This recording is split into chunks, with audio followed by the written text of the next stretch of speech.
Bienvenidos amigos a este 73º capítulo de Espejo Constitucional, donde revisamos la actualidad del proceso constituyente junto a destacadas personalidades de nuestro ámbito político. Por supuesto, parto saludando a Fair Supply, nuestro auspiciador que hace posible que lleguemos hasta sus hogares con nuestro canal Espacio Liberal. Y también les recuerdo, dale me gusta a este programa, compártelo en tus redes sociales.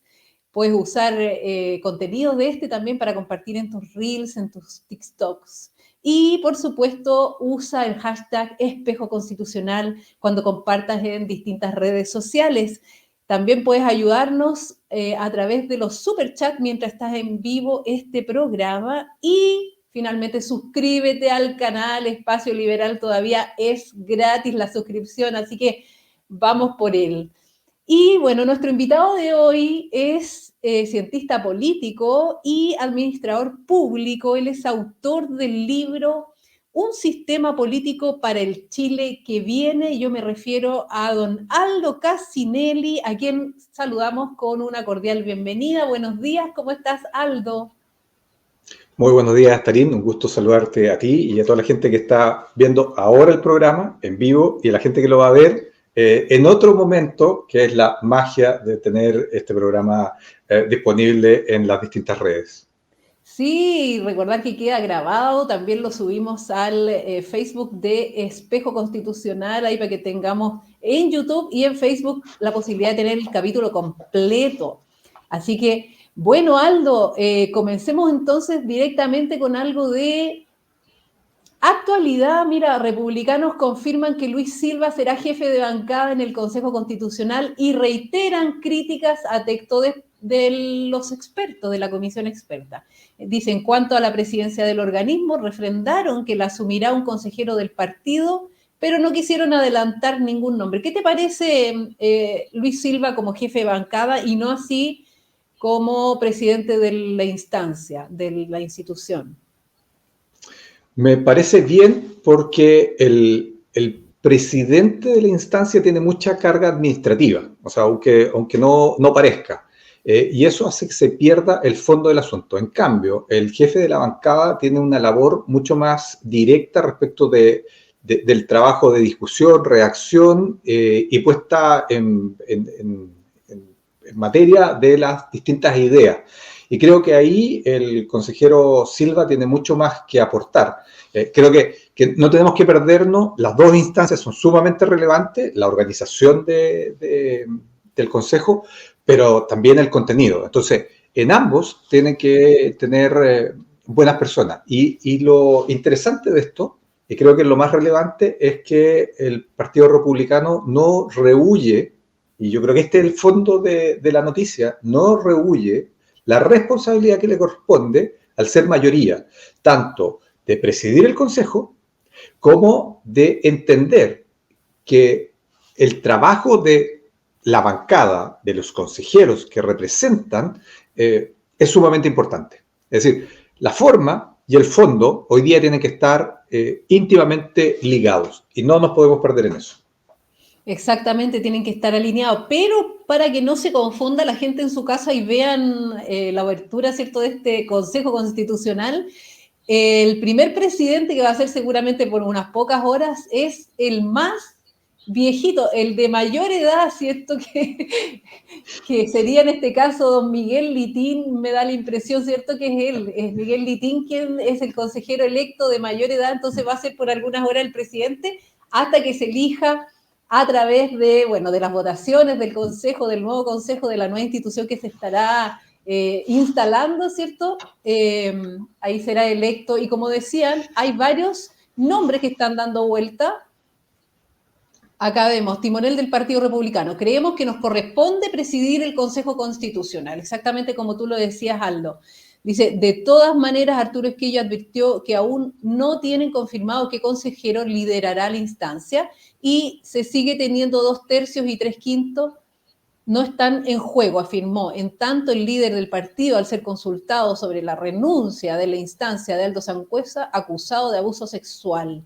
Bueno, y aquí vamos a entrar entonces a un tema, todavía no tenemos nombre, ¿no? Pero había sonado como presidente del Consejo Antonio Barquesi, consejero electo por Valparaíso, y también Beatriz Evia, ¿cierto? También consejero electo en la región de los lagos, si mal no recuerdo. Entonces, Osorno, los ríos. los No, ríos. los lagos. Tienes toda la razón, los lagos. Me Osorno. confunde, Aldo, me Es confunde. Osorno, que me quedo en la región. Beatriz Evia es en Osorno. En Osorno, sí. Me recuerdo. Bueno, y vamos a revisar entonces esto que supimos el viernes, que primero, ¿cierto? Teníamos que Aldo Sangüesa se le había reflotado una situación judicial que tuvo, ¿cierto? En un bus, en su región, en Biobío, tuvo una situación con una señorita, qué sé yo. Esto llegó a tribunales, al parecer fue reflotado por la izquierda, básicamente. Y el viernes pasado, bueno, primero él renuncia a Republicanos, ¿no es así? Y ahora renuncia también al cargo de consejero. Entonces dice, no ha sido una decisión fácil. Consejero constitucional acusado de abuso sexual no asumirá su cargo. A través de Twitter, el propio consejero electo de la región del Biobío informó la noticia, comillas, mi renuncia es un paso indispensable para que el proceso siga el curso esperado con la posibilidad de lograr un gran acuerdo, aseguró. ¿Qué te parece esta posición de Aldo Sangüesa de finalmente, a pesar de ya haber renunciado al Partido Republicano, además renuncie al Consejo? Creo que mi tocayo toma una muy buena decisión al respecto, porque aquí hay dos elementos que creo que son sumamente importantes. Y uno lo planteé respecto de lo que hablamos del consejero Silva asumiendo como jefe de bancada. Lo segundo tiene que ver con la forma. Uno de los grandes problemas que tuvo el proceso anterior precisamente tiene que ver con la forma. No me voy a entrar al fondo, después podemos entrar a eso, pero el elemento crucial tuvo que ver con la forma. Yo creo que lo que hace es un acto de responsabilidad. Yo cuando digo hoy día se está actuando, se está asumiendo la responsabilidad de liderar un proceso como el que estamos viendo, que no es cualquier cosa, escribir una constitución no es cualquier cosa, y escribir una constitución bajo los parámetros, las normas, la reglamentación que tenemos hoy día es clave. Y esto de que una persona tiene una imputación, o sea, no se le ha demostrado nada aún, diga, ¿sabe qué? Yo primero renuncio al partido y segundo renuncio al proceso porque no quiero que el proceso, que mañana se cuestione mi participación en el proceso para desde ahí atacar el proceso porque yo tengo ciertas ideas que representan a un sector político determinado. Y sabemos que tus adversarios políticos esas cosas las van a utilizar políticamente, siendo que no están en el fondo del asunto, sino que están en las formas. Y creo que es muy adecuado, muy importante, que quienes hoy día lideran esto se preocupen precisamente de todo lo que tiene que ver con formas, porque no puede ser de ninguna manera cuestionado lo que eventualmente puede resultar de este proceso. Exactamente, en definitiva, el actuar de Aldo, ¿no? A pesar de todo lo que ha pasado, es bastante valiente, ¿no? O sea, es decir, él pone a disposición su cargo con tal de cuidar el proceso. Me parece que en el fondo refleja como el espíritu republicano a pesar de que él tuvo la decisión de renunciar al partido. Lo encuentro muy bien, o sea, otra persona no habría soltado jamás su cargo, lo encuentro realmente loable. O sea, ¿Coincides piensa que conmigo? hay otras personas en el proceso anterior que no solamente no soltaron su cargo, sino que no soltaron los recursos que se le entregaban producto de ese cargo, ya no estando en el cargo. Además, claro, estamos hablando de Rojas Vade, ¿no? Así es. Claro, de todas maneras. Así Y es. mira, fíjate que, dime, por favor. Lo que pasa es que es doblemente responsable. Cuando tú decías es responsable, doblemente responsable y doblemente republicano, porque uno refleja los principios del Partido Republicano y dos, los principios que deben ser velados respecto de la república. O sea, este concepto de la república que hoy día se tienen que entregar normas para su funcionamiento. Esa es la Constitución, en definitiva. Está toda la lógica jurídica, pero en términos de la lógica política, la República se entrega un ordenamiento institucional. Entonces, es doblemente republicano en ese sentido la decisión de Aldo Sangüesa. Sí, y Aldo lo tuvimos acá entrevistándolo antes de las elecciones. Nos pareció un candidato estupendo, realmente tenía excelentes ideas. Las personas que vieron la entrevista, recuerdo que tenían harta interacción con él, pero bueno, finalmente sabemos todo lo que ha pasado. Y entonces acá fíjate que me parece que esta es la radio de la Universidad de Concepción, dice: consejero electo Aldo Sangüesa renunció y no podrá ser reemplazado. Entonces acá quería saber, despejar un poco las dudas, ¿qué es lo que se viene hoy día, Aldo? A ver, yo sé que hoy día el Tricel tiene que pronunciarse sobre el cargo. Eso es la información que yo tenía hasta ayer, hasta anoche. Y ahí habían dos interpretaciones. Una que podía ser reemplazada por alguien de su propia lista, es decir, el Sali tiene que ser reemplazado por su compañero de lista, el que le sigue, pero eso generaba un cambio en otro lugar, que era en la región de Coquimbo. Entonces, había que reajustar este asunto. Y la segunda opción era no reemplazarlo, con lo cual, en vez de 51, quedaban 50 consejeros, 49 electos y un representante indígena, y ahí quedan los 50. Los cuerpos se mantienen básicamente iguales a los que teníamos antes, 34, 51, 33 sobre 50, así que la mayoría sigue estando en términos de la sumatoria de republicanos con Chile Vamos, siguen manteniendo la mayoría que le permite realizar cambios y modificaciones al texto que se reciba de los consejeros expertos. Exactamente. Bueno, y decían que había dos alternativas: que el Tricel, por ejemplo, no aceptara la renuncia y lo obligue a asumir su cargo antes de renunciar, para poder renunciar asumido. Y bueno, y dentro de la norma dice que en el fondo el que se vaya del consejo no será repuesto, reemplazado, exactamente, esa es la palabra. Entonces, ¿qué crees tú que va a pasar? ¿O esto es una incógnita? ¿O tú tienes información privilegiada? Cuéntame. No, yo tengo la misma información tuya. Es más, tú tienes mejor información que yo. No, yo lo que te acabo de comentar, están estas dos instancias, pero al sacarlo se hace un movimiento también en otras regiones. Yo creo que el Tricel debiera optar por aceptar la renuncia y mantener, porque igual se puede seguir funcionando. Ahora, hay un tema de representación regional sí, que alguien podría reclamar. Exactamente, porque ese sería ese sería el gran tema, que Biobío hoy día se quede con 2 representantes y no 3. Esa sería la opción.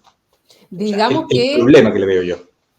Claro, digamos que en la octava región, o sea, la región del Biobío es una región grande. Después de Santiago vendría siempre Concepción, ¿no? Como ciudad grande. Y raro que elija 3 en vez de 5, ¿no? Pero quedaría con 2, quedaría absolutamente subrepresentada la región.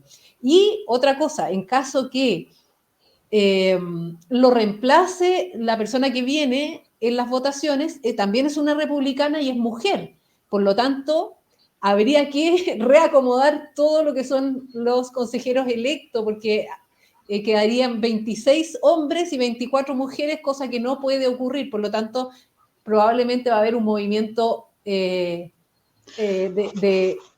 consejeros. Dime, cuéntame. Que ese es el movimiento de un cambio que se produce en Coquimbo. En Coquimbo, ya, eso no lo tenía claro.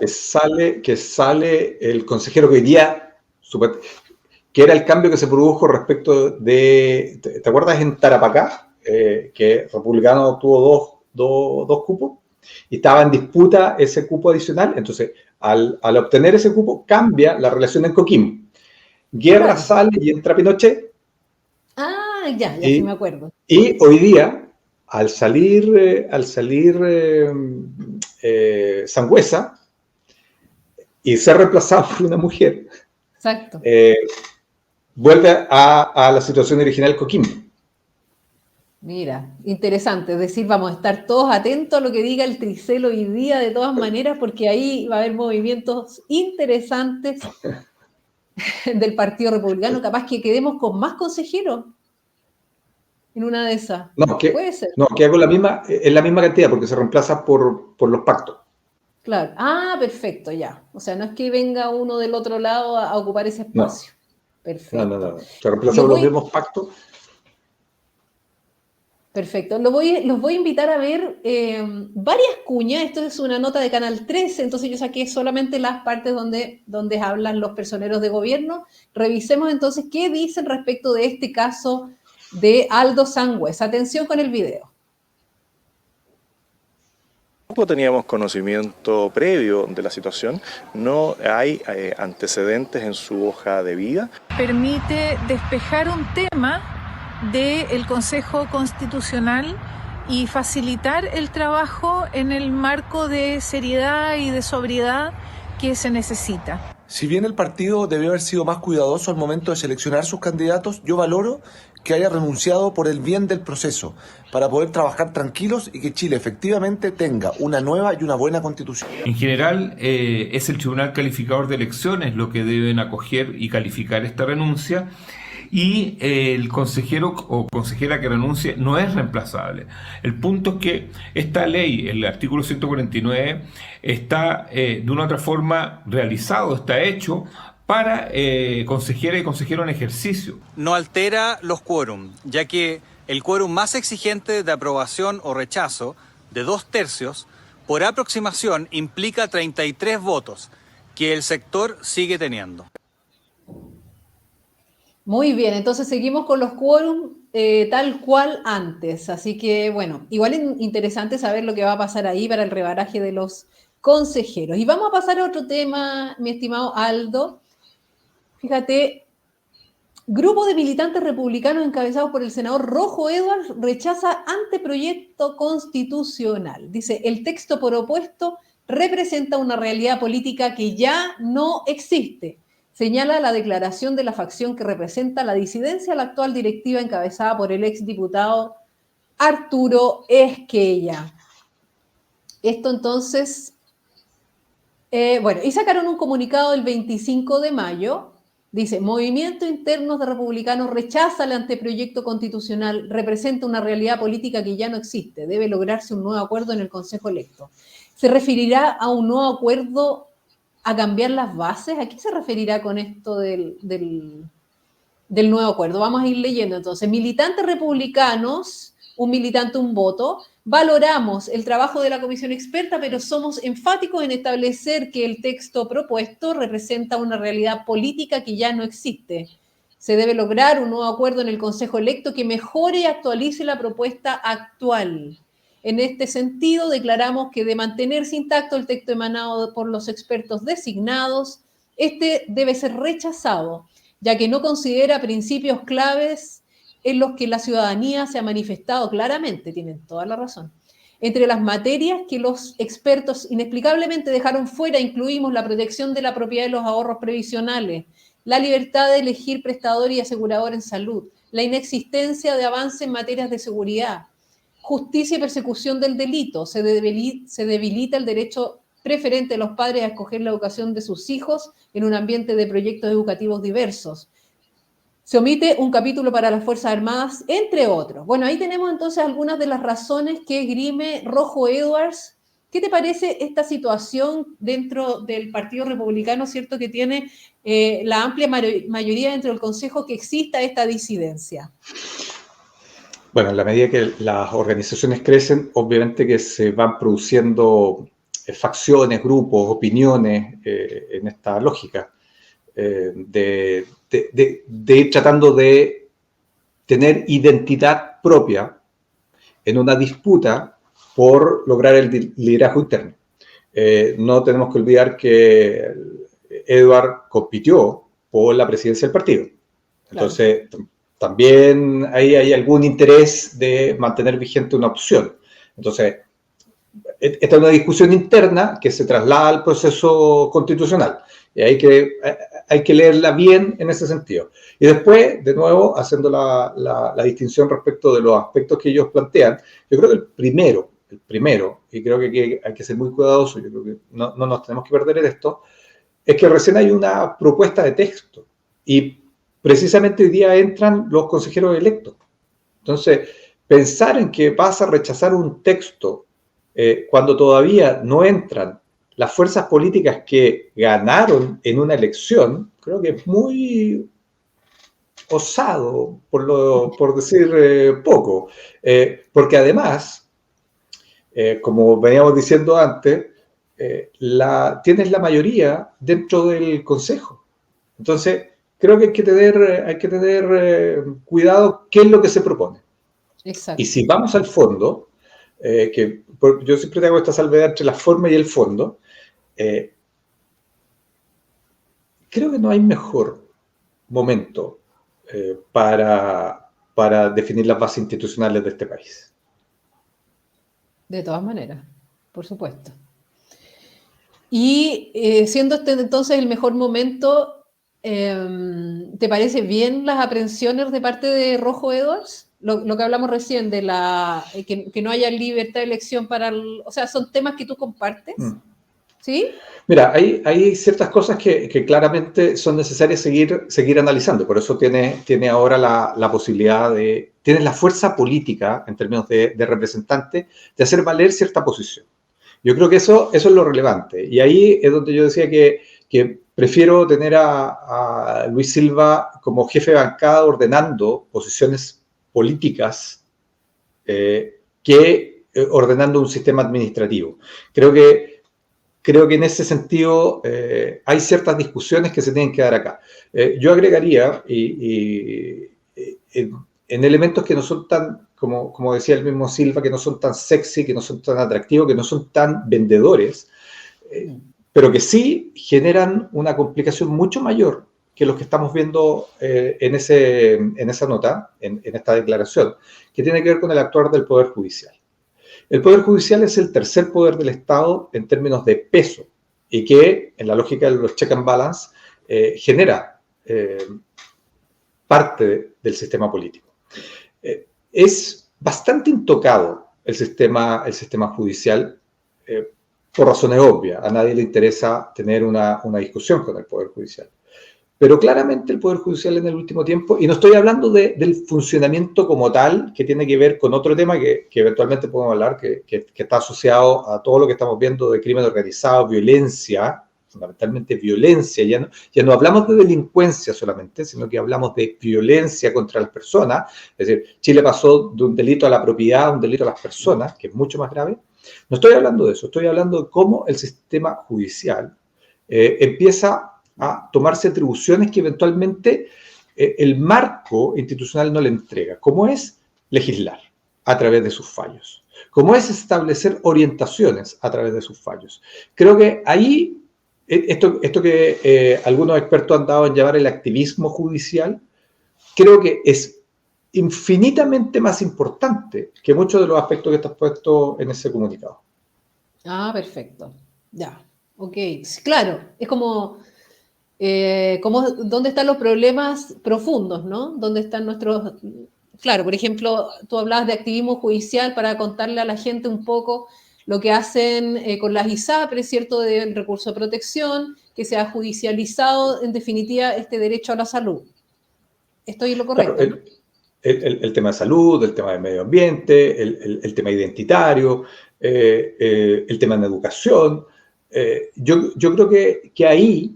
Por eso te digo que no es tan sexy, porque además es entrar bien al detalle.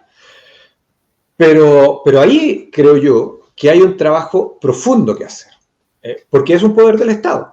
Tiene la facultad de generar contrapesos al poder ejecutivo y legislativo. Entonces nosotros tradicionalmente nos concentramos en estos dos poderes del Estado. ¿Por qué? Porque es donde tenemos relación, aquí es donde hacemos las elecciones. Aquí es donde hay una competencia por el poder, pero no por nada se llama el Poder Judicial. Y creo que en el último tiempo lo hemos dejado bastante de lado. Y por eso lo separo del funcionamiento procesal del Poder Judicial, que tiene que ver con la aplicación de las normas, aplicación del sistema judicial, ¿ah? que aplicación de la ley. Pero cuando el Poder Judicial empieza a aplicar normas de carácter general, por ejemplo, no de carácter específico, cuando tú recurres a un tribunal, la norma con que se falle, en el caso chileno, es una norma que afecta a quienes recurrieron. Pero hoy día, y no hoy día, hace mucho tiempo, el Poder Judicial ha ido generando normas que en cierta forma legislan. Claro. Ahora, eso también tiene una explicación política. ¿Por qué? Porque frente a la debilidad, frente a la inconsistencia, frente a la mala legislación, tú tienes que interpretar. ¿Por qué? Porque te deja abierto. Entonces, en el último tiempo también tenemos que hacernos cargo de que hemos tenido una legislación bien precaria, un Congreso, un poder legislativo que tiene bastante falencia en la formación de la ley. Y no olvidemos que aquí hay una lógica que el poder ejecutivo, el gobierno, junto con el poder legislativo, colegislan. Entonces, en los últimos gobiernos te diría que hemos tenido mucha falencia, mucha incapacidad, mucha incompetencia en este ámbito. ¿Y qué es lo que pasa? Que le dejas abierto un campo para que el Poder Judicial haga esto que se ha dado en llamar activismo judicial, es decir, en ciertos jueces que a través de sus fallos y resoluciones van dictando normas que en cierta forma se van generando en términos de aplicación normativa, en ausencia del legislador. Y yo creo que ahí hay un elemento que yo entraría mucho más al fondo, aprovechando el proceso constitucional. Exactamente, o sea, de meter mano a la sala de máquinas, ¿no? Por ahí va la cosa. Claro, la sala de máquina es esto del sistema político en general. Sí. Dele. Siguiendo entonces acá dice, es que ella reprocha a Rojo, dice que salga como si fuera la voz oficial del partido, no nos gusta. Entonces vamos a revisar una cuña del senador Rojo Edwards, esto fue en el programa Conectado de Checho Irán en Radio Agricultura, fue el viernes pasado esta cuña específicamente. Atención con lo que dice Rojo. Está tratando de instalar un concepto. Y ese concepto es que los consejeros electos, el único rol que van a tener es de aprobar lo que hizo la comisión de expertos.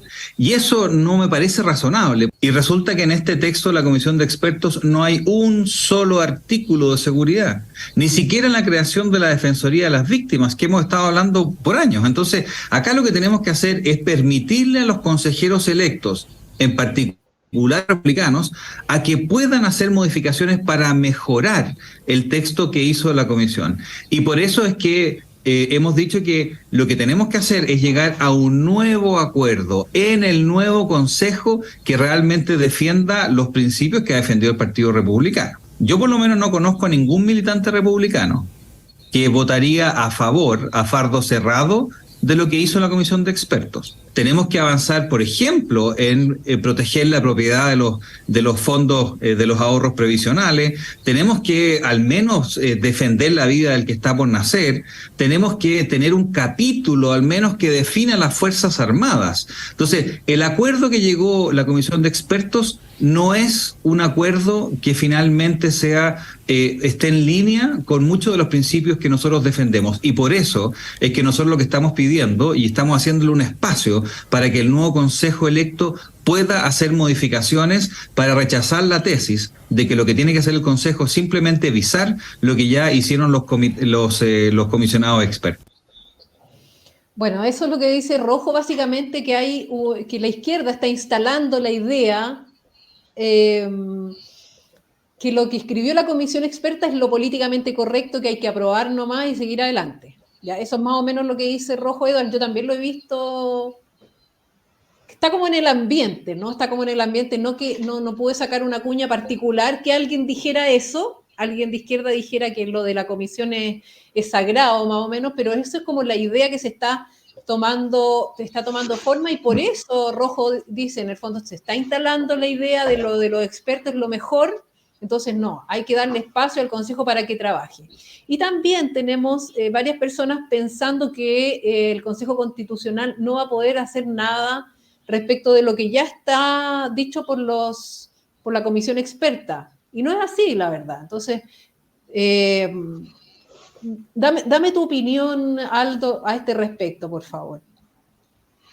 A ver, este es un proceso que recién, la próxima semana, termina su primera fase. Los consejeros expertos entregan una propuesta, punto 1. Punto 2, los consejeros que acaban de ser electos, que son 50, donde republicanos, ya todos sabemos, republicanos más Chile Vamos, tienen una mayoría, no solamente para impedir que se hagan ciertas cosas, sino que fundamentalmente para proponer cosas que no están en el texto original, es decir, en lo que se propone, porque por eso se establecieron los quórum, pueden cambiar lo que se les ocurra. Entonces, me llama la atención lo que el senador Edward plantea. Por eso digo, ok, están estos temas que están dando vuelta, y tú dices, Tarín, algo que es fundamental. ¿Quién está instalando esta idea? ¿De dónde viene esta idea que el texto de los expertos no se puede modificar y que el acuerdo que llegamos es el acuerdo definitivo y que los consejeros no pueden hacer nada? ¿Quién instala eso? La izquierda. ¿Y por qué la instala? Porque sabe que hoy día no tiene ninguna fuerza, ninguna capacidad en el Consejo electo. Entonces, cuidado con estas realidades a las cuales nosotros le empezamos a hacer juego. Cuidado. Porque sí hay una instancia, y después hay otra instancia más, que a veces parece que también se le olvida, que es esta lógica de los árbitros, que tiene otro nombre, pero están ahí dando vuelta. Donde también hay algún nivel de equilibrio, pero donde más fuerza tiene el sector, las ideas, es en la comisión, en el Consejo recién electo. Entonces, ahí, en el Consejo electo, ahí es donde está la fuerza política. Entonces yo creo que hay que dejar actuar y hay que apoyar ese sector, hay que apoyar esa instancia, no hay que tratar de bombardearla, porque ahí la fuerza es total. O sea, y cuando te digo pocas veces en la historia de Chile,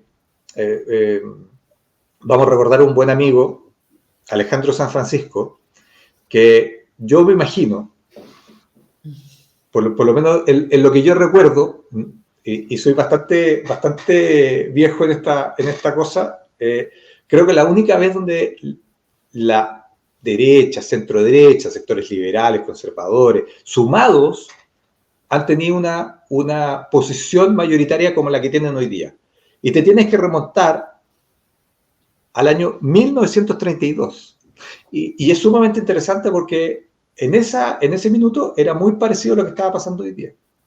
Saliendo de una situación compleja de la crisis del 25, con una redacción de una constitución, en ese minuto Alessandri, y en esa elección, este sector obtiene una mayoría tan abrumadora como la que tiene hoy día en esta comisión.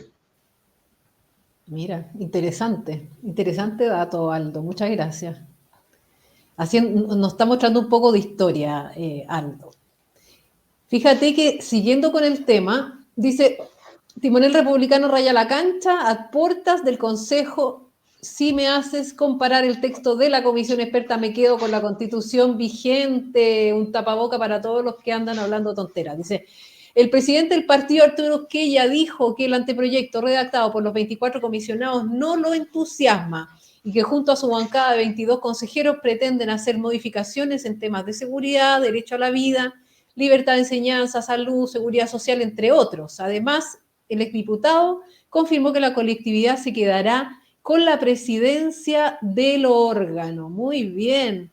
Y tenemos la cuña que confirma la lectura. Fondo, siempre tienes que tener a la vista que la comparación la vamos a hacer con la Constitución actual. Raya para la suma. Ya. Si tú me haces comparar el texto de la comisión de expertos con la Constitución vigente, me quedo con la Constitución vigente hoy día. Entonces, claramente hay mucho que hacer dentro de estos 5 meses. Bueno, ahí está entonces despejada absolutamente la duda. En definitiva, énfasis más, énfasis menos, hablan lo mismo Rojo Edwards que Esquella. O sea, Rojo es un poco más al choque, creo yo, porque dice que, bueno, lo que acabamos de ver, ¿no? Pero en definitiva, lo que busca Republicanos es una constitución que sea mejor de lo que tenemos hoy día y no peor, por supuesto, es lo que buscamos todos, ¿no es así, Aldo? Sí, y Arturo lo que hace es poner el punto de comparación, o sea, poner el piso de qué es lo que necesitas. O sea, tú no comparas el proceso actual con el proceso anterior. Bueno, es súper fácil. No hay mucho punto de comparación, ni en forma ni en fondo. Tú lo comparas con lo que tenemos vigente. Eso es lo que tú quieres reemplazar. Y lo que tenemos vigente es la Constitución de 1980 con las modificaciones posteriores.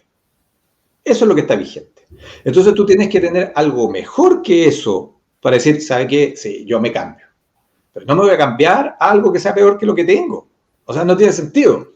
Ahora, para eso está el proceso y yo insisto que Republicano sea bastante responsable en asumir este proceso, en todos sus niveles. Y el presidente del partido creo que también en esta lógica marca o demarca el espacio en el cual se va a delimitar la discusión. Exacto. Oye, mire, tenemos un personaje que hace rato que está hablando aquí. Dice, la izquierda, Chile Vamos y la cúpula del Partido Republicano están por el apruebo.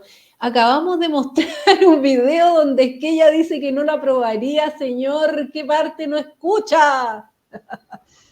Te juro, hace rato que me está posteando y es como que no estuviera viendo el programa, te juro, es impactante. Bueno, CADEM, rechazo a nueva constitución sube a 46% y apruebo baja a 34%.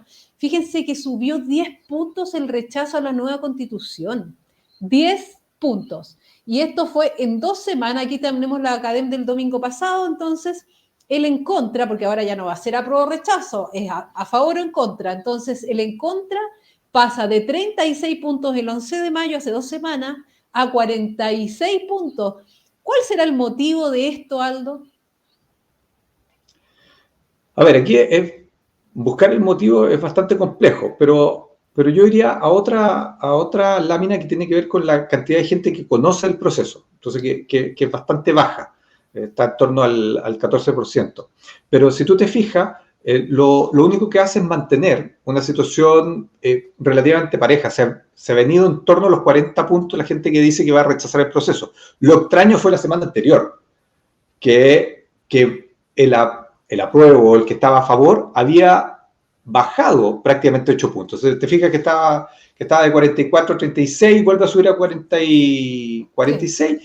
Esa era la situación más normal, esa es la situación estable, que estaba a favor 40, baja en contra 36, pareciera haber sido, esa es la situación anómala. El del 11 de mayo. Y, claro, exactamente, la que tiene en el centro de las barritas. Sí. Esa era la situación anómala. La que tenemos hoy día es más o menos la situación que te dice, ¿sabe qué? La gente hoy día, si tú sales, que en términos de encuesta, la gente dice, oye, ¿sabe qué? Cortémosla con este cuento. Tenemos al menos 3 grandes problemas en este país que preocuparnos. Es decir, en términos políticos tenemos el tema de la delincuencia y la violencia, que algo hablamos. Tenemos el tema económico, que es gravísimo, porque el tema económico no es que si Chile va a crecer o no va a crecer. Es que la gente, las personas, la gente que nos está mirando, tiene más o menos oportunidades para decidir su vida. Y eso es crucial. Y ahí es donde la gente te dice, para. No puedo llegar tranquilo a mi casa, no puedo salir de mi casa ni llegar a mi casa. Y además tengo un problema con el tema del trabajo, con la plata, la plata no me alcanza para llegar a fin de mes. Entonces, ¿y tú me estás hablando de un tema constitucional? O sea, ¿sabes qué? Tenemos las prioridades corridas. Eso es lo que siento yo que se refleja en estos estudios de opinión. ¿Y no crees que esa alza en el en contra tenga que ver con, por ejemplo, que en estos últimos días ya se han estado votando el texto definitivo del anteproyecto de la comisión experta, es decir, que ya salieron todos los medios a hablar de que no está asegurada la protección de la vida del que está por nacer, ese es un retroceso. No está asegurada la inexpropiabilidad y heredabilidad de los fondos de pensión, también es un retroceso. Y la gente está viendo varios temas donde en el fondo se parece un poco harto a la Constitución rechazada, pero escrita como de mejor forma o de tal forma que no impacte tan negativamente. Mira, están esos temas, que son los temas más sexy, como se les puede poner, que son más llamativos, pero el nivel de conocimiento que las mismas encuestas te muestran es muy bajo. Entonces, a mí me cuesta hacer una correlación en que la gente está informada respecto del proceso y por eso está decidiendo. Siento que la gente todavía no se mete en el fondo, no entiende. Ahora, tú bien dices que estos temas, heredabilidad, derecho a la vida, decisiones en materias importantes como salud, educación. El tema de educación para la familia es súper importante. Es súper importante. El tema previsional también. Son temas que los sienten propios. Y aquí da lo mismo, porque la izquierda por lo general aquí se instala con un nivel de superioridad moral, sobre todo en materia de educación, de decir que ellos saben lo que la gente necesita. Entonces la gente no puede estar eligiendo porque yo, desde el Estado, desde la estructura, voy a decidir por ti porque tú no sabes lo que necesitas. Y la gente, que es lo que le ha dicho, pare, yo sé lo que quiero para mis hijos. Y en ese sentido, las familias han sido actores bastante relevantes en la política desde la reforma del 2014, del segundo gobierno de Bachelet, que se hace la reforma de educación, que decide dónde se van a educar los niños en función del territorio, de la lógica de surge la tómbola y se cambia el sistema educacional y se empieza a eliminar, por ejemplo, la desmunicipalización por un lado y los colegios particulares subvencionados por el otro. Tú eliminas esos dos elementos que son clave, que han sido clave. Y no ninguna preocupación respecto de uno de los conceptos del eslogan que llevó a los muchachos que hoy día están en el poder a manifestarse en las calles, que era educación pública, gratuita, y hasta aquí llegamos. Hasta ahí llegamos. Calidad, nada. Y después de la pandemia, Tarín, o sea, tú no te puedes imaginar el desastre que hay en educación en este país. Y eso no lo notamos hoy día, pero en 15, 20 años más, aquí va a haber un problema de brecha muy grande y de acceso a las transformaciones socioculturales, pero además de acceso a temas laborales. O sea, podemos meternos en esto, va a tener mucho tiempo para adelante para meterte en este tema, pero aquí tenemos un problema crucial. Entonces, ¿esto se ve reflejado en el tema constitucional? Por supuesto. No porque la gente esté preocupada de si estos temas están o no están en la Constitución. Es porque la gente los siente y sabe que aquí se hace la diferencia. Y el gobierno no está preocupado de esto. Y eventualmente la élite política no está preocupado de esto. No está preocupado, insisto, seguridad, el tema laboral, el tema de educación. Está preocupado de un tema que no lo sienten propio. Dicho esto, yo creo que es un tema que tenemos que cerrar. El tema constitucional tenemos que cerrarlo, sí o sí. Y aquí es un esfuerzo que tenemos que meterle neuronas, ganas y mucho empeño, porque no puede quedar abierto. Y estamos en la mejor situación para poder cerrar este proceso ahora ya. Cosa que los sectores que hoy día están en el gobierno no tengan ninguna posibilidad de sacar este tema nuevamente. Sí, por supuesto. O sea, me imagino que ahora se cerrará de verdad el proceso en diciembre, sea lo que sea que decía el pueblo, ¿no? Eso esperemos. No está claro en la reforma constitucional, en la última, digamos. Queda un loop. Exactamente. Y ese es el peligro, porque tenemos diciembre y el próximo año entramos en periodo electoral nuevamente. Exacto. con las elecciones locales en octubre y el año subsiguiente con las elecciones parlamentarias y presidenciales en noviembre y diciembre, eventualmente 6 segunda vuelta. Entonces, creo que es sumamente importante cerrar esto lo más rápido posible para abocarnos a los otros temas, que son los temas que la gente siente personalmente en el día a día. Exacto. O sea, hay que seguir con el tema de seguridad, violencia y crimen organizado. Sí, mira lo que tengo acá. Esa portada corresponde al libro de Aldo Casinelli Capurro, Un sistema político para el Chile que viene. Cuéntame un poco de este libro. Yo no he tenido la oportunidad de leerlo hasta el momento, pero me lo han recomendado mucho, especialmente el profesor San Francisco, que fue editor, ¿no? Sí, Arcus se editó bajo el signo Arcus. Alejandro, a quien agradezco la posibilidad de sacar el libro. Es un libro que empecé a escribir en pleno vorágine constitucional anterior. Y básicamente viendo el nivel de... Me van a perdonar quienes participaron en el proceso anterior, pero... Y a mí me critican cuando digo esto, pero viendo el nivel de ignorancia que había en el proceso anterior, tú dices, no, aquí no puede ser. Entonces, a veces te llamaban y te preguntaban, pero anda a exponer, ¿para qué? ¿Para qué voy a ir a exponer al proceso? Si no les interesa. El concepto de tecnópolis, que parece hoy día una palabra casi ofensiva, no estaba dentro de la lógica de los consejeros convencionales.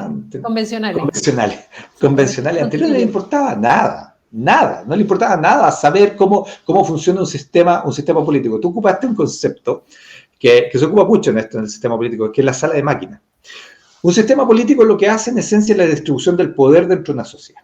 Eso es lo que hace. Por eso que yo digo, mira, es un sistema político en el Chile que viene. ¿Cómo se distribuye el poder en un país, en una sociedad? Eso es lo que tenemos que ver. Hay muchos elementos que tú podrías tener. O sea, la propuesta anterior es una playa de intenciones, de cosas que podrían estar ahí. O sea, voy a extremar, pero desde cuántas veces te podías bañar hasta otras tantas, que era la locura misma. Sí, claro. Pero es la distribución del poder dentro de la sociedad a través de instituciones. Las instituciones son órganos, pero también son prácticas de comportamiento que son aceptadas, fomentadas o sancionadas. Eso son las instituciones.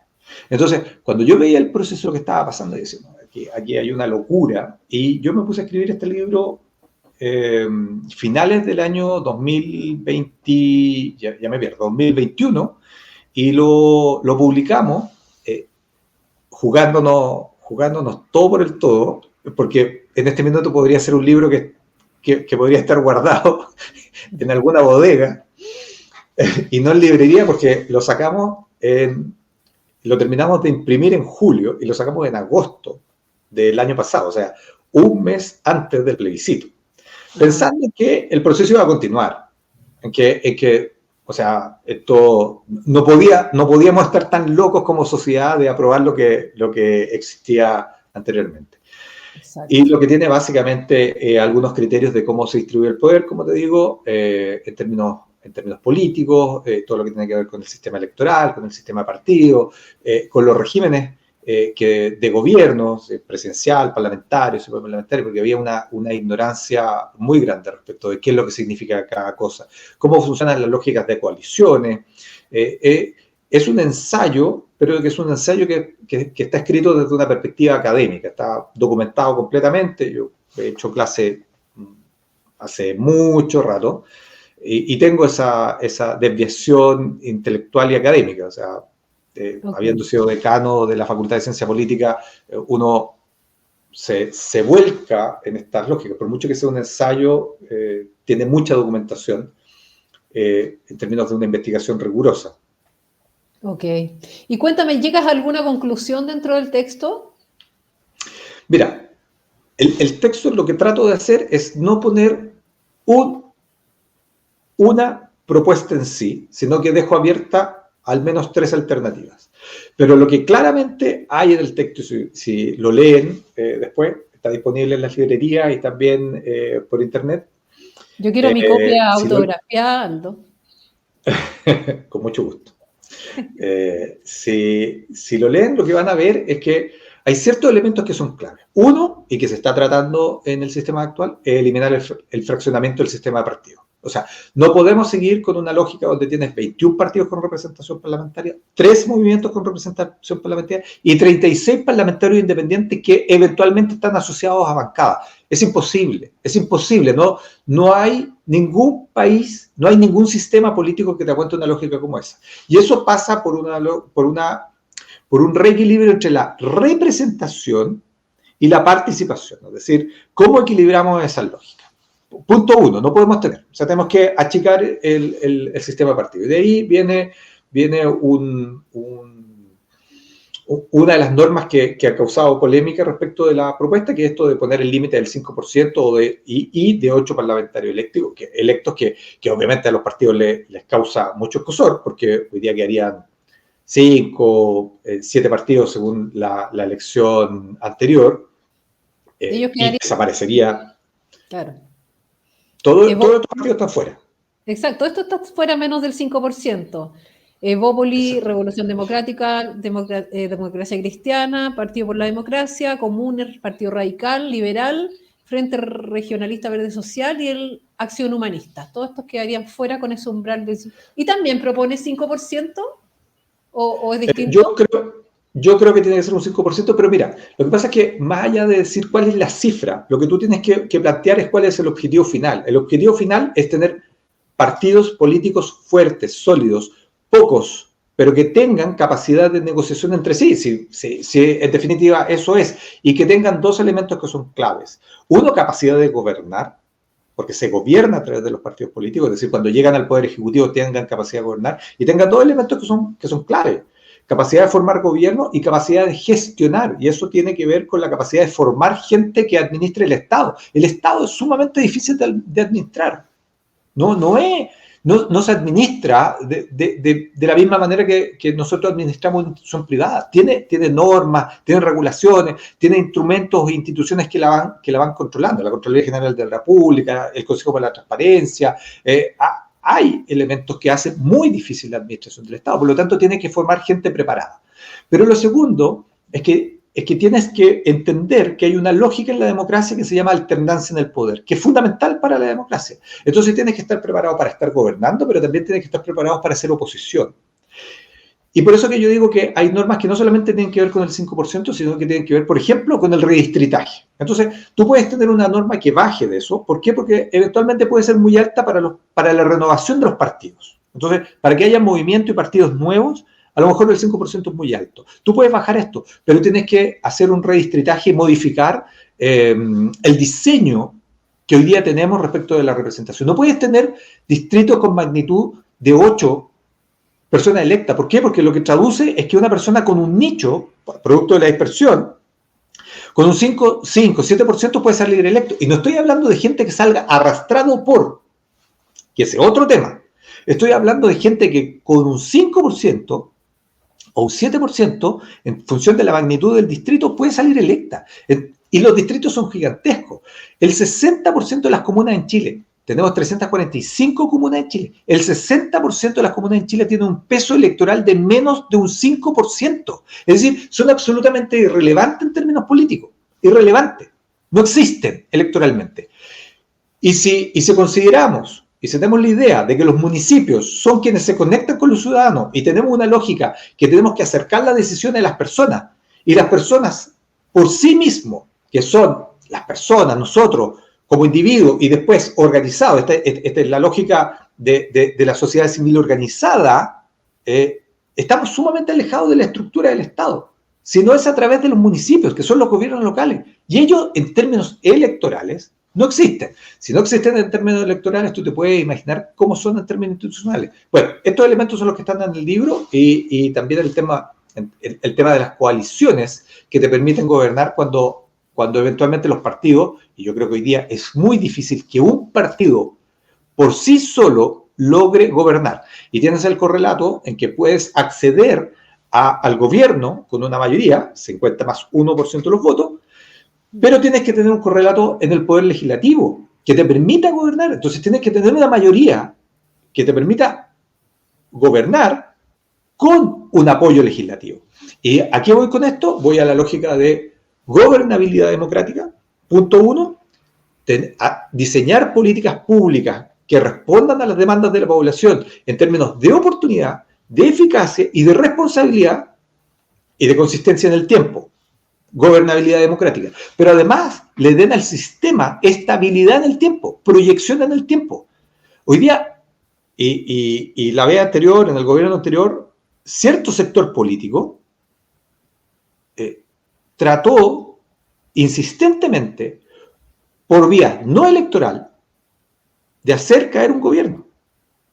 Y eso es atentar con la estabilidad del sistema democrático.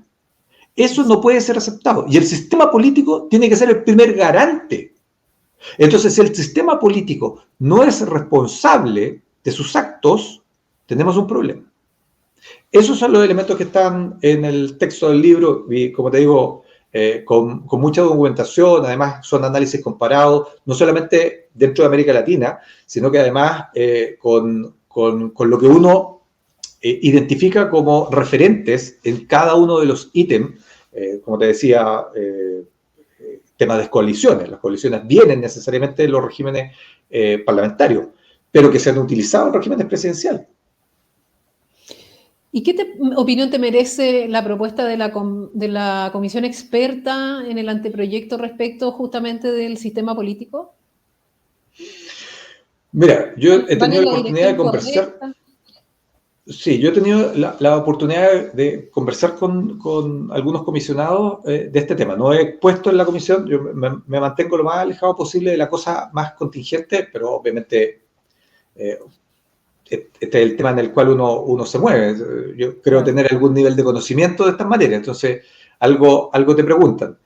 Yo creo que va en la dirección correcta. Yo espero que nos cedan en la lógica de estos elementos que son clave. Uno, disminuir el fraccionamiento del sistema de partidos. Eso, o sea, si no se logra eso, el problema va a continuar hacia adelante. Dos, fortalecer las instituciones políticas, es decir, el sistema político hay que fortalecerlo. Y ahí es donde yo te decía al inicio de la conversación que tenemos 3 poderes del Estado y nosotros siempre nos preocupamos de 2.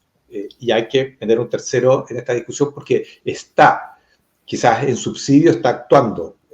Ante la falencia de estos 2 poderes, se ha tomado ese espacio y hay que manejar esa situación. Yo creo que va, pero le falta. O sea, lo que te digo yo no veo nada respecto del redistritaje. No es que tenga que estar en la Constitución, ojo, no estoy diciendo que esté en la Constitución, estoy diciendo que como parte de las instrucciones de lo que emane de este proceso, se diga, ¿sabe qué? Hay que hacer un rediseño territorial, exactamente, del tema territorial en función de los distritos, porque no puedes tener la magnitud que tienes hoy día para que haya una competencia que permita tener fuerzas políticas relevantes que doten al sistema de gobernabilidad y estabilidad. Exactamente, me queda claro, porque acá tenemos, bueno, yo había preparado esto de un programa anterior, capítulo del Congreso, aquí habla específicamente del 5%, ¿cierto? Y órdenes de partido, el artículo transitorio que lo baja un 4% por la próxima elección. Bueno, entonces básicamente estás de acuerdo en el espíritu o en el derrotero que está siguiendo la comisión experta en este sentido. Yo creo que creo que falta, pero va hacia donde tenemos que ir, que es disminuir el fraccionamiento, insisto, con esto 21 partidos y hay 27 en formación, ojo. Y creo que ojalá, y esta ya es una tarea, como decíamos, para la comisión, para los consejeros, de no ceder en esto y de perfeccionarlo. Es decir, para eso están llamados. No decir, como está tratando de instalar la izquierda, que no se puede tocar nada. ¿Por qué? Porque lo que emana de la comisión de expertos es una cosa que se replica respecto del Congreso. En el Congreso la izquierda tiene un correlato de fuerza relativamente similar a la centro-derecha, cosa que no existe en la comisión electa. Entonces, exacto, cuidado con cómo nos instalan realidades algunos personajes. Exacto, la Cámara está más o menos 50-50, la comisión experta 50-50, el Comité Técnico de Admisibilidad 50-50, que ahí yo creo que vamos a sufrir. En fin, espero que no. Uy, en el otro tiene 2/3.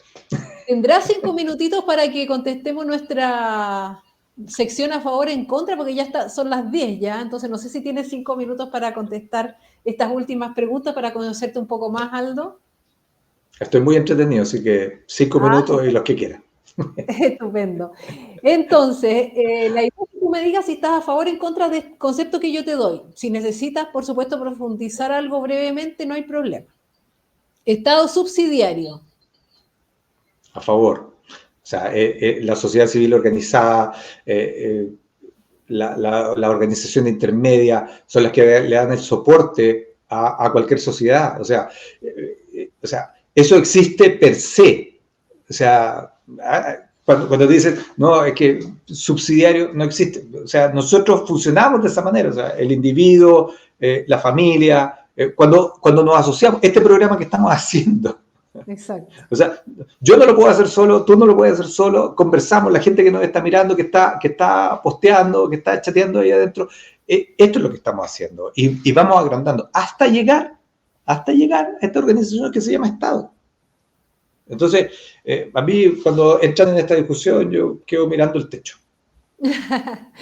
Segunda pregunta, ¿indultos a favor o en contra? En contra. Paridad. Como tengo que argumentar aquí. Absolutamente en contra. Paridad. Eventualmente paridad de entrada. Paridad de entrada. Yo creo que sí, uno puede generar prácticas institucionales por un tiempo, pero ojo con los efectos de largo plazo o con los efectos deseados. Yo creo que aquí hay efectos deseados que pueden ser interesantes, pero cuidado con, mira lo que pasó en esta norma, o mira lo que eventualmente puede pasar cuando no hay voluntariedad por parte de un actor que es relevante, o no hay capacidades y competencias. Creo que eso hace muy mal. Y aquí no solo lo estoy hablando respecto de las mujeres, porque la paridad se plantea respecto a las mujeres, pero hay otros lugares donde la paridad se está viendo bajo otros criterios identitarios, en términos de edad, de condición, identitario en términos sexuales, de raza, origen, etnia. Entonces, podemos terminar en cualquier lugar con estas normas de paridad. Partieron con esta paridad de género o de sexo y podemos terminar en cualquier parte. Por eso digo, de entrada, pero con cuidado. Agotada. Bueno, ahora se supone que quedó de salida, pero por 2 periodos en el anteproyecto. Sí, yo creo que es complejo por lo que hemos estado viendo. O sea, mira, y me va a perdonar la consejera que salió, que quedó con un 1% versus un consejero que tenía 20, o sea, no me acuerdo si son 8, 14 veces de diferencia. Entonces, mi problema ahí es cuál es la legitimidad. O sea, legalmente es la consejera electa porque la ley lo establece de esa manera, pero la legitimidad para levantar la mano y decir, oiga, ¿sabe qué? Yo quiero opinar respecto de esto. Entonces yo miro para el lado y digo, ¿quién es? Claro. Exactamente, Por favor. Es el gran Entonces, problema. Cuidado con eso. El gran problema es meterle la mano a la urna y pasarse la igualdad ante la ley. Así es. Por el arco del triunfo. En fin, desarme de la población civil. Como dice don Sergio Bellic. Claro. Oye, a ver, si tú vas a desarmar a alguien, le vas a quitar la arma, sácasela a los delincuentes. O sea, partamos por ahí. Claro. ¿Por qué? Porque es re fácil, todos los que tienen armas las tienen inscritas, eventualmente. Yo asumo que las compraron en algún lugar y las tienen inscritas, entonces es re fácil ir a buscarlas. pero esa persona la va a utilizar para defenderse, pero los delincuentes no.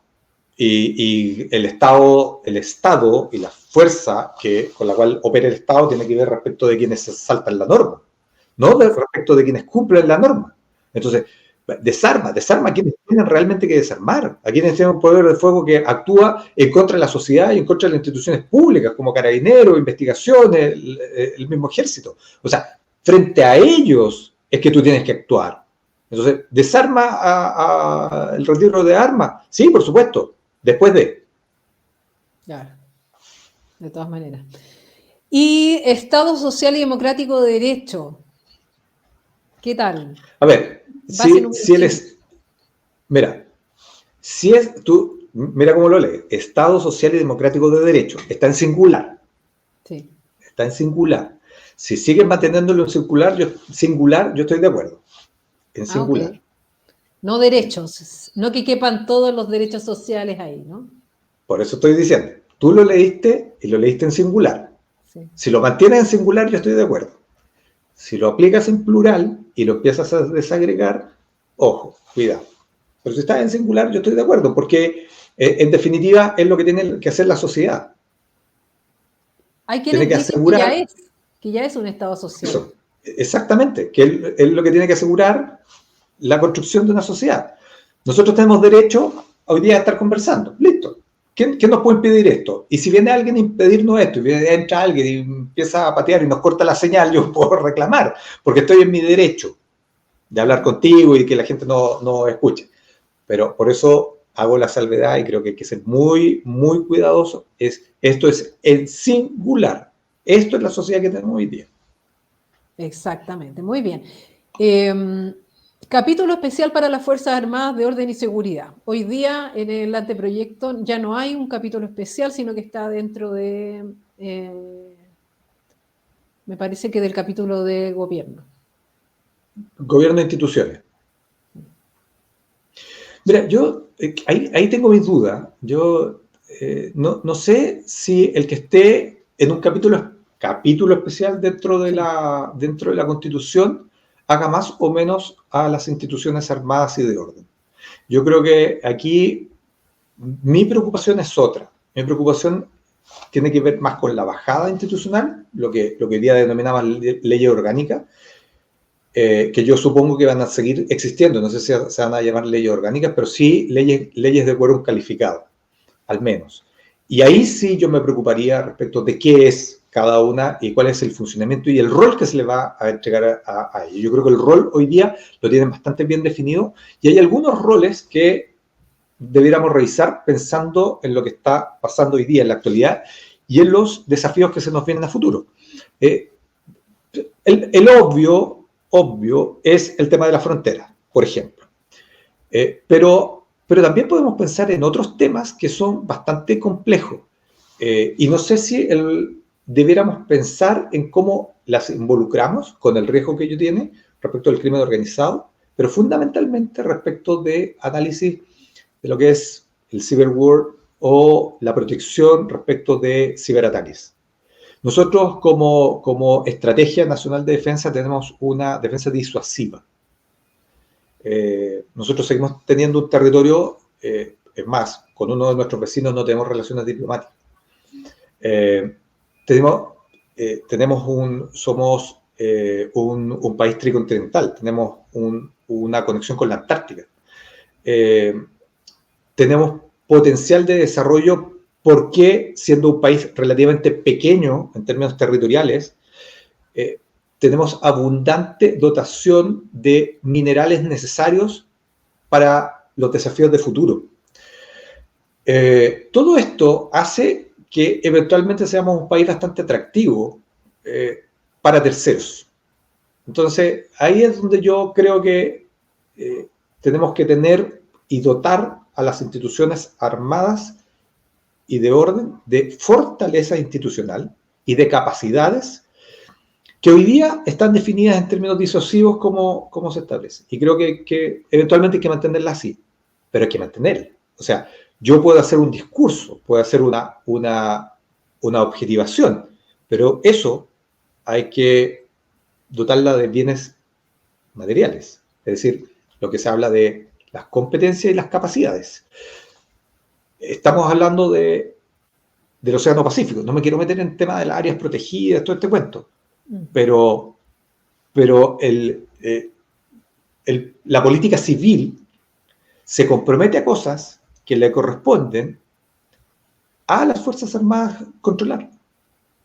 Y creo no equivocarme, yo me imagino que varios de nuestros auditores podrían ayudar en eso, no necesariamente hemos generado y hemos dotado a nuestras Fuerzas Armadas de capacidades para cumplir con los objetivos que le estamos pidiendo. Y creo que ese es un problema y es un desafío bastante grande futuro. El Océano Pacífico, ¿no? Yo te hablo de esta franja de tierra que tenemos, que es bastante pequeña en términos comparados, pero que tiene una riqueza enorme. O sea, Chile es un país infinitamente rico. Pero además tenemos la Antártica, tenemos una proyección hacia la Antártica, es sumamente importante, pero tenemos una proyección hacia el Pacífico.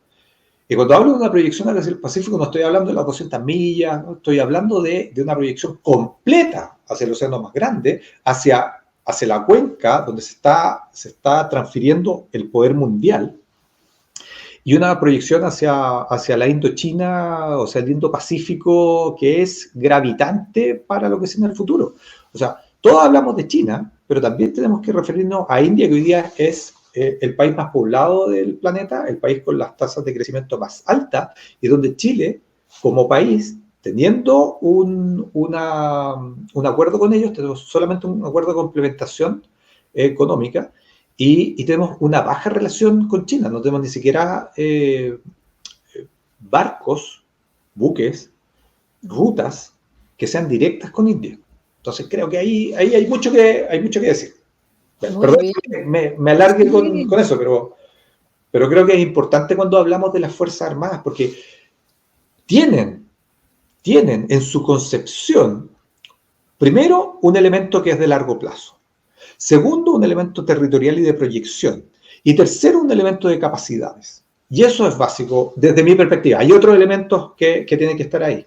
El tema de la estrategia de seguridad es, y creo que la hemos ido dejando de lado. Exacto. Bueno, esa era entonces nuestra sección a favor o en contra, que va a ser en definitiva lo que va a estar en la papeleta en diciembre, 17 de diciembre de este año.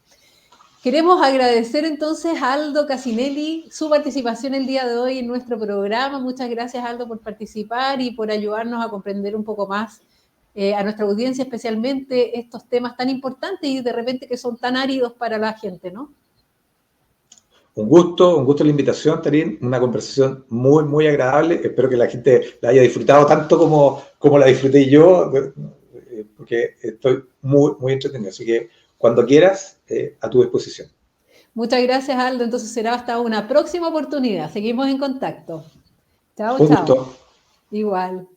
Bueno, ahí teníamos a Aldo Casinelli, él es cientista político, ya lo vieron. Muy interesantes sus análisis y bueno, hemos llegado al final del día de hoy, de nuestro programa de hoy día. Les recuerdo que estamos solamente yendo los martes al aire, los martes a las 9 de la mañana, así que la próxima semana les tengo un nuevo invitado tan entretenido como el de hoy, así que les recuerdo dar me gusta y compartir este programa en tus redes sociales y usando el hashtag Espejo Constitucional. También agradecer a Fair Supply siempre por estar apoyando nuestro canal, nuestro programa. Y dale me gusta antes que te vayas, coméntame acá para que el algoritmo nos ayude a difundir mayormente las ideas de la libertad. Bueno, y eso sería todo por el día de hoy. Los espero el próximo martes a la misma hora, mismo canal. Que tengan un lindo martes y será hasta la próxima semana. Chao, chao. ¿Alguna vez te has preguntado por qué tu equipo de fútbol favorito o los buenos jugadores de tenis pueden jugar también en una cancha con un pasto en perfectas condiciones? Pues lo mismo pasa con tu infraestructura de TI. Una red de computación bien construida y mantenida es esencial para el buen funcionamiento de tus sistemas y aplicaciones. En Fair Supply, nuestra empresa especializada en redes y comunicaciones, Nos encargamos de mantener tu infraestructura de TI en óptimas condiciones. Contáctanos para más información y deja que nos encarguemos.